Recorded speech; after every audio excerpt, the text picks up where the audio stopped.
friends, welcome to Shriram's. The topic for today's discussion is Economic Survey 2021, Part 2. What is the Bare Necessities Index that the Economic Survey proposes? Bare Necessities Index or BNI will measure the access to the bare necessities for households in rural areas, urban areas, and at an all India level. The necessities are measured using 26 comparable indicators on 5 dimensions, that is water, sanitization, housing, microenvironment, and other facilities. The indicators will capture the availability and quality of housing, access to bathroom, kitchen, toilet, drinking water, water discharge facilities, clean cooking fuel, and disease-free environment, among other things. It is like the multi-poverty index of the UNDP. How does it seek to collect the data? It proposes the development of a BNI based on large annual household survey data using suitable indicators and methodology at district level for all or at least target districts to assess the progress on access to bare necessities in the recent years. Why now? The premise is that there is a countrywide improvement in the availability and accessibility of bare necessities like housing, drinking water, clean cooking fuel, sanitization, hygiene, etc. in the recent years due to the government focus on welfare and inclusion. The improved access to the bare necessities has led to improvements in health indicators and in education indicators.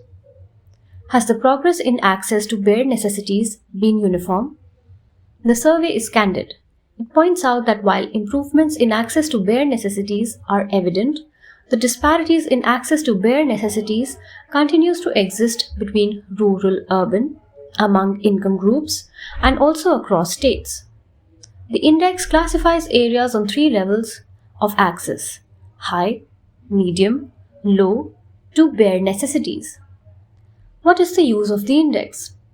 It can help government schemes such as Jal Jeevan Mission, SBMG, PMAYG to be redesigned with appropriate strategy to address these gaps to enable India achieve the SDG goals of reducing poverty, improving access to drinking water, sanitation, and housing by 2030, and quality education.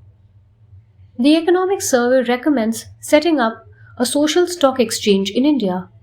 What is it and why? It is for raising capital by organizations working for the realization of a social welfare objective.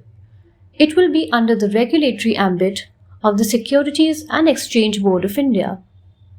SEBI constituted a working group on social stock exchanges in 2019. The working group submitted the report in 2020. It made recommendations for the participation of non-profit organizations and for-profit enterprises on the exchange, subject to committing to minimum reporting requirements relating to financials, governance, performance related to social impact, social audit, etc. The survey added that as of 2021, 8 environmental, social and corporate governance mutual funds have been launched in India. What are green bonds? Green bonds are debt instruments issued by an entity for raising funds from investors, and the proceeds of a green bond offering are used towards financing green projects like renewable energy. In 2017, SEBI issued guidelines on green bonds, including listing of green bonds on the Indian stock exchanges. The launch of green indices such as S&P, BSE, Carbonex, and a few more allows retail investors to invest in green companies. Globally, the cumulative issuance of green bonds crossed $1 trillion mark in 2020. The survey talks about structural composition of our gross domestic product changing. How exactly?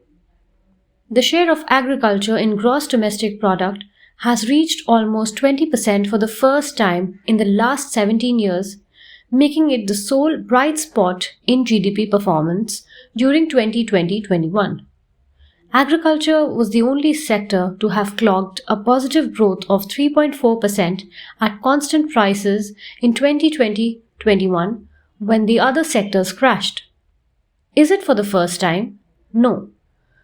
The last time the contribution of agriculture sector in GDP was at 20% was in 2003-2004. This was also the year when the sector clocked 9.5% GDP growth after severe drought of 2002 when the growth rate was negative. That is due to the base effect. The point needs to be made that the share of agriculture and allied sector jumping to 20% of GDP is partly due to the size of GDP shrinking as well. Well, that's all for today. I hope you enjoyed today's podcast.